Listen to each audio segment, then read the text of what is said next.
Well, we're back. We're back. We're back. Is that a line from Back to the Future? Yeah. He's like, we're back. Yeah, from Back to the Future too. Yep. Well, we're here. Amidst all the things going on in the world, we're still plugging away. We're still here. And we're like Doc Brown and Marty McFly. We're still flying around trying to fix history. I guess that would be you, Marty McFly, and I'd be Doc Brown. Okay. I have Einstein. Well, there you go. So, on our newest episode of Dead and Buried Treasures, you have Long John Silver. So, yep. What better place to talk about that than right here on the pre-show to Dead and Buried Treasures? It's Talk Like a Pirate Month. The month of September is Talk Like a Pirate Month. Mm-hmm. And I thought, what better movie? It's not really so much a horror film, but it's a pirate film. And it gets you going for, Talk Like a Pirate Month and being a pirate and the Renaissance Festival that got canceled. I'm really disappointed about that, so I can't go this year. Yeah. But here in Pittsburgh, it's also Steelers season. And that's why I got number 7 on. We're 2-0. We're going to see how much damage we can do in the AFC North. There you go. So stick around because this is not the NFL pre-show, but this is the Dead and Buried Treasures pre-show. So stick around because we're going to talk about that in a minute. Avast me hearties. Yeah!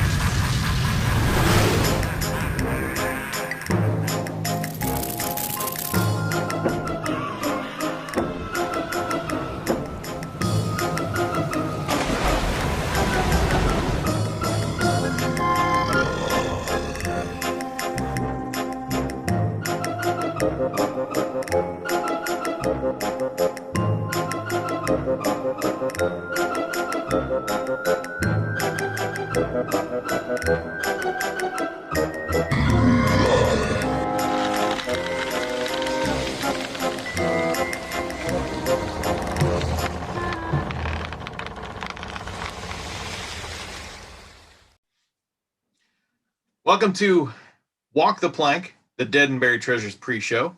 I'm your host, Rich Kanji, and this black and gold fellow over here is the creator, star, writer of Dead and Buried Treasures and pandemic guru, Eric Sprouse. What? My pandemic guru. Keep me informed on everything that's going on, so I appreciate it.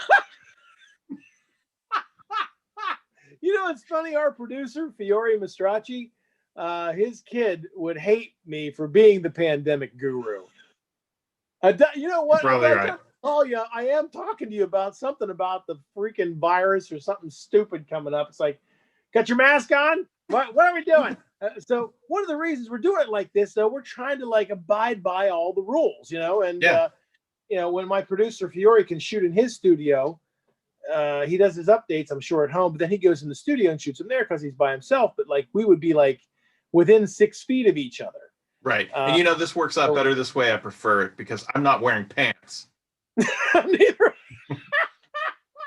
I got PJs on, I'm sitting there in my PJ. It's like my PJs. Look, hey, I'm all professional, but I got my big number 7 on, my Steeler gear. I'm all ready for Steelers season because, I say it enough on the show, but Captain Drake is supposed to be your Pittsburgh pirate or a pirate from Pittsburgh. So I still keep that tradition going, even though we're national at times on different networks. But we're really in the Pittsburgh area, a lot like Pittsburgh Dad. So I still like to keep it that way and keep the flavor of Pittsburgh in the show. So I'm no different with Walk the Plank. Right. Yeah, you got Pittsburgh Dad and we have Pittsburgh Bad. Yeah. Well, we are trying to make arrangements, though. I've already talked to Pittsburgh Dad about being on the show. So we may do a crossover show with that. I talked to him last year. I talked to him at Steel City Comic Con, the last one before they started, they quit having them. What was it, last December? Yeah. And with the pandemic and everything, he said, yeah, I'd like to do it. So if Kurt agrees, and he already said, yeah, we did it in passing, but we didn't work out any of the details. I mean, I'd love to have him on the show and vice versa. I think it'd be a lot of fun. That'd be great. That'd be great.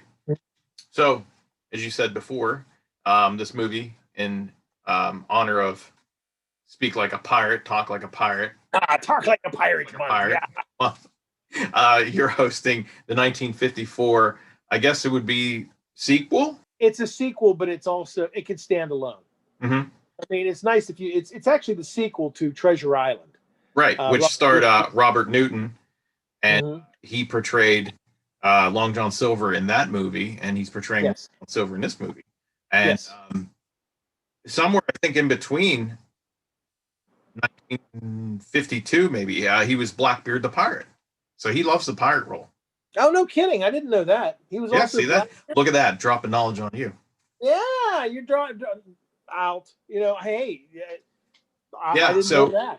Yeah, so in between that, apparently he loves playing a pirate. So he was Blackbeard the Pirate. So this is pretty cool that you're showing this movie, and you being Captain Calico Drake yourself. Did you draw some inspiration from Long John Silver? I think psychologically I did. I didn't realize it, and still I had never seen. I think when I was a wee pirate, as they say, I saw Treasure Island. I did too. A long time ago. Yeah. I don't remember anything about it other than Jim Hawkins, that boy, and he was Long John's buddy. But when I started watching Long John, as I was editing it in the post-production process of making this episode, I said, "Oh, there's a lot of what I do in him," and I think it's where pirates get their name from, is this character he does, Robert Newton, because he's got like the one eye open and the one eye closed kind of thing, and he's got, he talks like this. And it's like, pirates back in the day, how do you even know they talk like that? But Robert Newton created that character, and he's so good at it that I think there is some kind of a drawn on inspiration that somehow psychologically over the years, people talk like that. When they talk like pirates, that's what they hear. Even Captain Barbossa in the Pirates of the Caribbean talks a lot like Robert Newton, what you're going to hear with Robert Newton tonight. And I didn't see Blackbeard. I wish I would have known that before we went on air, and I would have liked to have seen a little bit of that clip. But he does a great pirate on this. So there is probably a little bit of inspiration to it. Oh, great. Well, speaking of Long John Silver, let's take a look at the movie that you're going to be hosting tonight. Sounds good to me.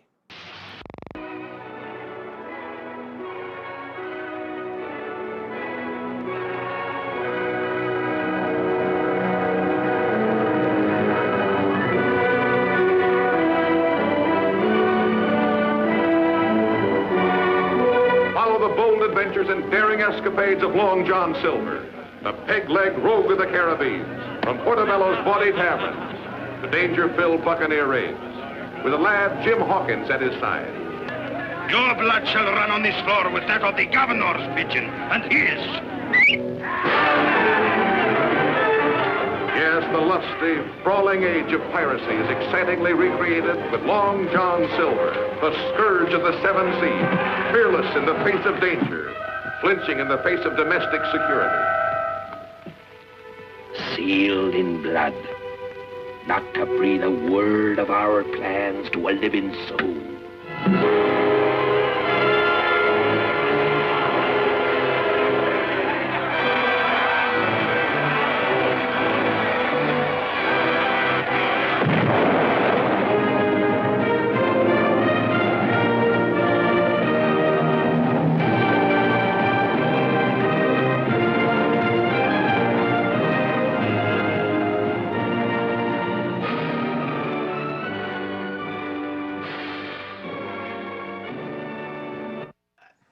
If that isn't an award-winning pirate, I don't know what is.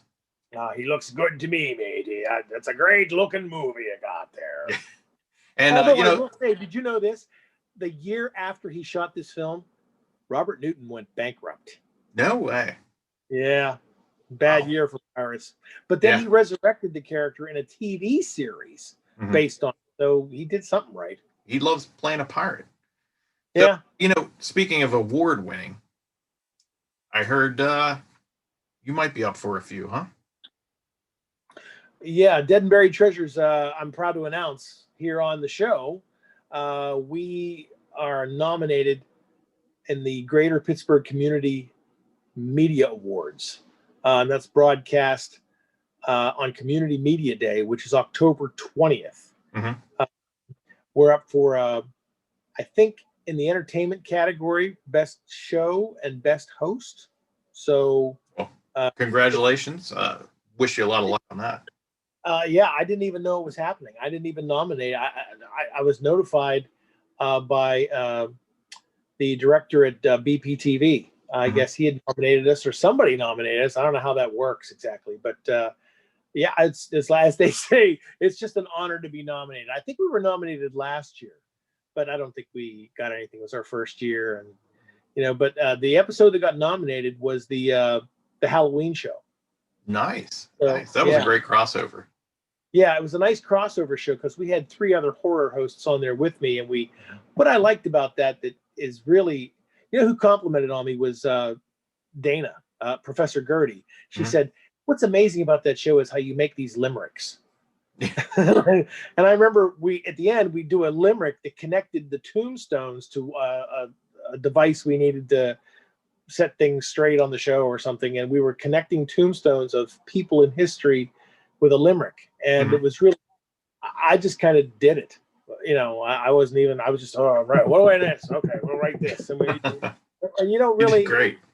Yeah, so we just had some fun with it, and it's like one of those things that just kind of came naturally, and hopefully we'll get some recognition for that. It'd be nice if we did. I think you deserve it because you put a lot of work into that episode, and one of my favorite characters, and even Dana, Professor Gertie's favorite characters on that episode was Reggie. Hey, I also asked for a decent cosmopolitan, and I didn't get that.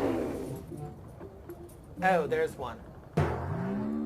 Yes, Gertie, it looks like my goofball grandson might have raised the dead with the scepter of Samhain. Happy Halloween.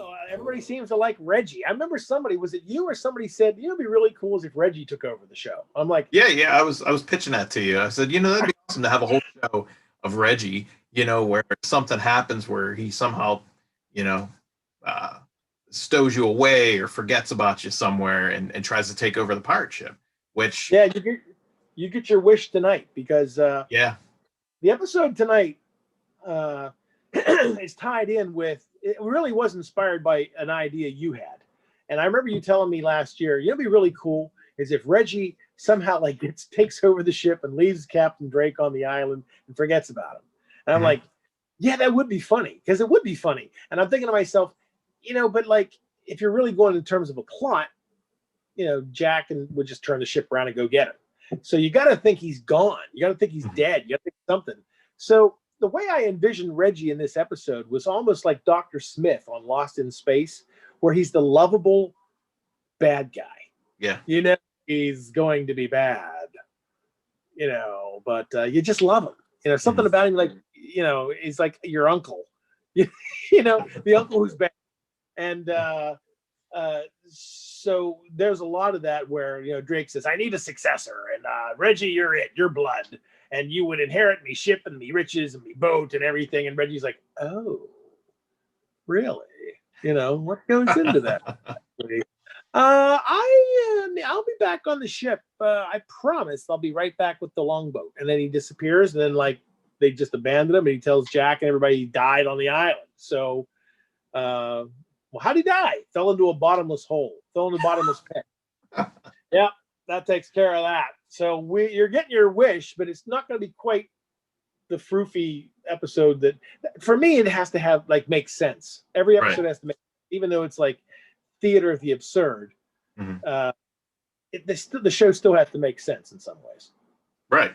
Well, I'm looking forward to it. I can't wait. Bring anything prop wise? It's funny that you asked, because every show I like to bring some kind of prop from the show. And I happen to have Reggie's hat. Nice. And I think if I put this on like this, I can do a little Reggie. I look sexy in this. I make this hat look good. Yes, So, you yeah. do. And the thing is, I have it on backwards. The reason I have it on backwards is if you do this, you lose the feather and you lose the whole. And with Reggie being kind of an idiot, you know, I think it's kind of funny because it's more like this, though. It's more flamboyant. You can see how feathery the feather is, you know. And I just think it plays better. So I kind of wore it backwards on purpose because everybody in the show is going to be sitting home eating their munchies going, you got that hat on backwards, stupid. And you know they're going to be like that. So I'm explaining right now. That's why I wore it this way. So an interesting story about this hat. I got Captain Drake's hat and Reggie's hat both at the Pittsburgh Renaissance Festival.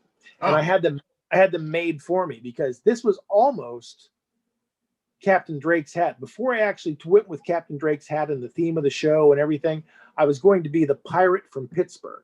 Mm-hmm. And I wanted to be a black and gold pirate, and that was almost my captain's hat. But when I put it together, it almost looked too French. I want to say like Three Musketeers-y. You know, yeah, it kind of does. The bent back brim, you know, if you wear it like this, it has the bent brim. And I was a big fan of the show called The Musketeers, and they always wore their hats attached here. This is sewn, I can't unbutton it. But it looks more Musketeers-y from maybe the 1600s. And I so you're a big Annette Funicello fan. Yeah, Annette Funicello on the Musketeers. She was the best. I was hoping you were going to get that. Some people at home may not, but I know, probably not. What are you talking about? Yeah, what's the name of Annette Funicello's buddy? There was a guy. Yeah. You know what I'm talking about? He looked like the professor on Gilligan's Island. Mm-hmm. But I can't remember his name. But it was on the Mouseketeers, and yeah, I'm with you on that. So I did get that. Good. So, of course, your favorite part of the show. We're going to answer some questions. These ones I got from Facebook because previous shows long ago, we've actually mentioned several times you can call in to the number below, which we have. Or you can actually reach out through Facebook and ask you some questions via Messenger or, you know, post on your Facebook wall. So if you're not following Dead and Buried Treasures on Facebook, you should do so because that's where you get some updates on some of the things coming up. Who knows if we ever get a convention back and things return to normal, possibly you might be heading to a convention. So, you know, we'll see what happens. But yeah, check out Facebook, Dead and Buried Treasures, and send in your questions because then we can read them here and ask you. But we got some good ones here. Excellent. I love the mailbag. I know you do. First one is I loved the Ghoul episode. I thought it was excellent. The special effects were so good. I thought your show was not done in Pittsburgh. I thought it was a national show. How do you do the special effects? Like when the pyramid was destroyed at the end.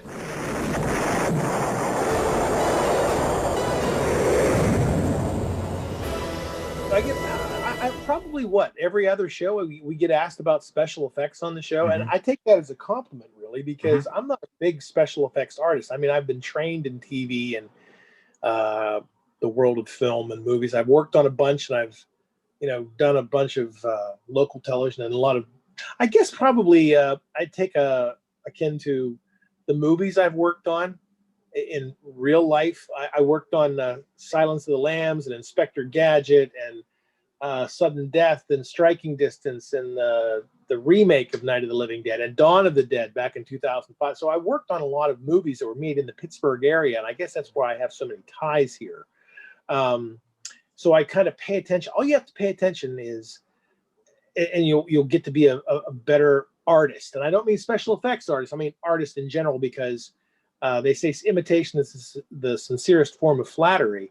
But I like to enjoy the moment. And if I'm working on a movie, like I'll never forget, I got the opportunity to work on the third Batman movie, The Dark Knight Rises.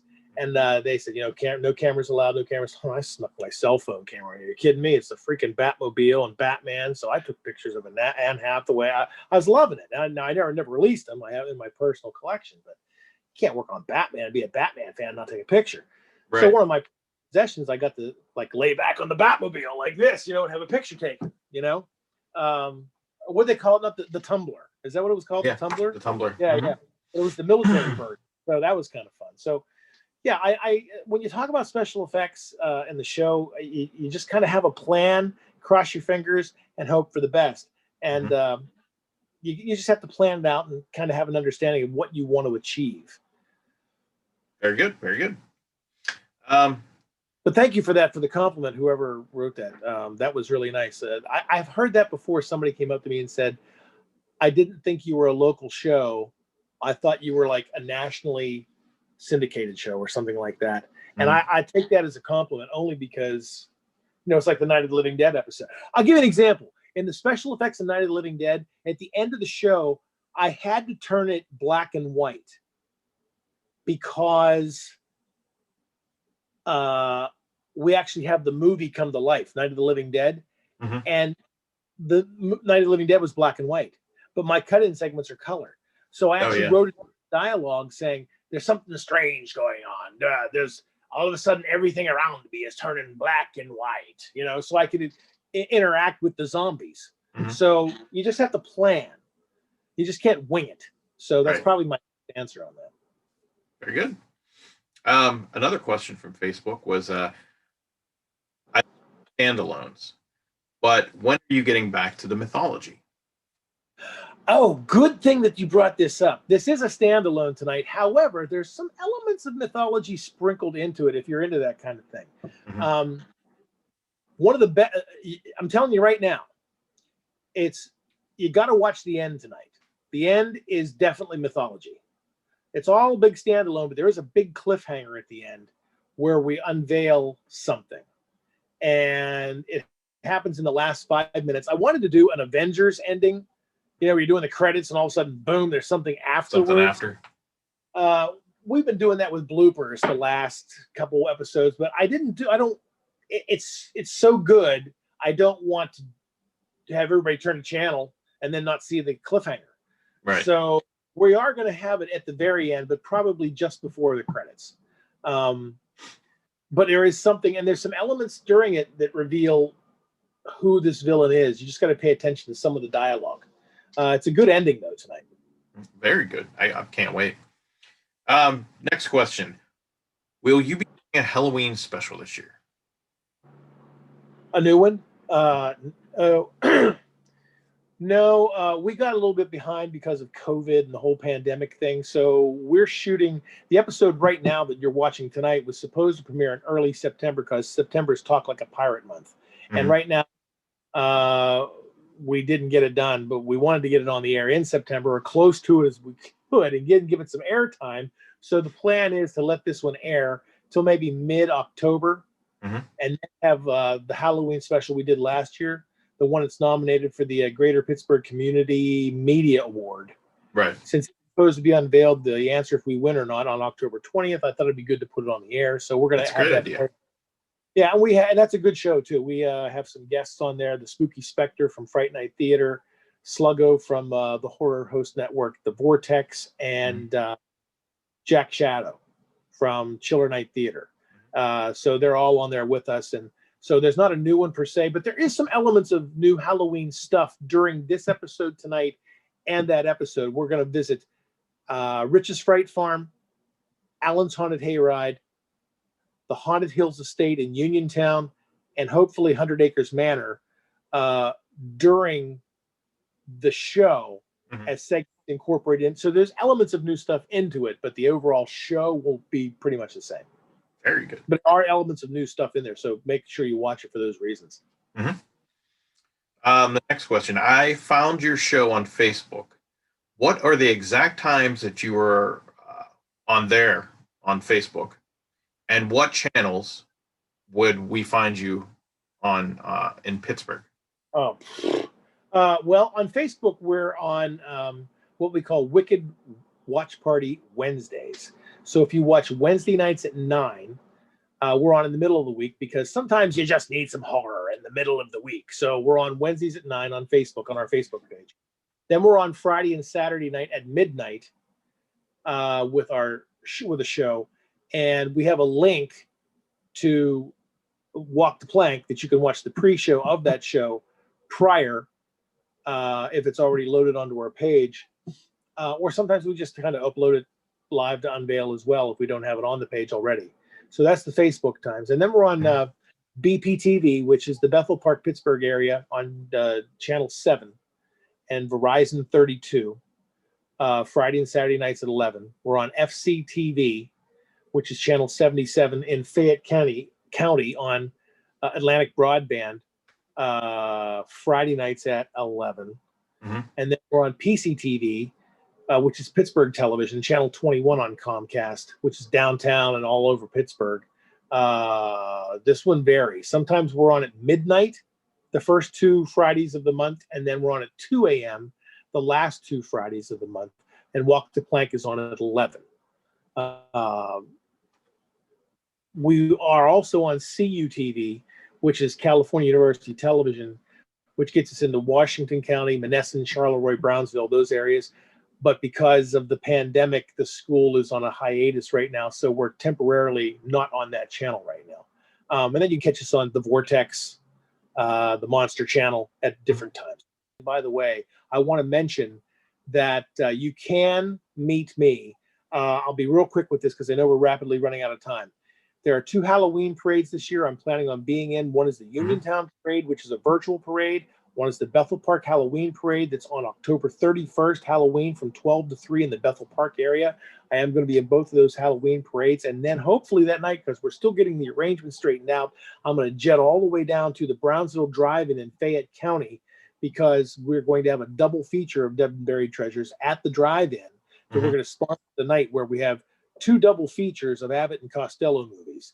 One would be Abbott and Costello meets Frankenstein, teamed with Abbott and Costello meet The Invisible Man. On the screen 2 would be Abbott and Costello meet Dr. Jekyll and Mr. Hyde, teamed up with Abbott and Costello meet The Mummy.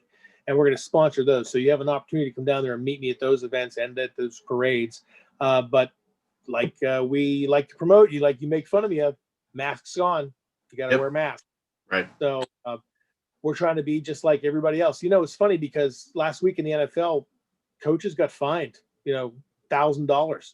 Teams got fined for not wearing masks. So it's just a different world. It won't be forever, but I'm amazed that they are allowed to have these parades. I mean, I'm loving to be a part of it. I love it. So for the temporary time being, we're going to have some fun. That's great. So yeah, stop out and say hi to your favorite pirate of Pittsburgh. Yes, it's a lot of fun. And hopefully by then we'll win something. Yes. So, well, that wraps up the pre-show. So oh man, a hot car goes fast. It does. It does. So we have Long John Silver coming up next. And then stick around after that because you have some booty call. The Pirates Booty. That's right. We return to the Pirates Booty tonight after the show. Right. It's our after show. But you got to stick around for that. We're taking all your Facebook calls during Walk the Plank from now on. We're going to take all your live phone calls during the Pirates Booty, the after show. So stick around. It's a whole night of adventure and fun for you. It'll be a lot of fun for you, matey.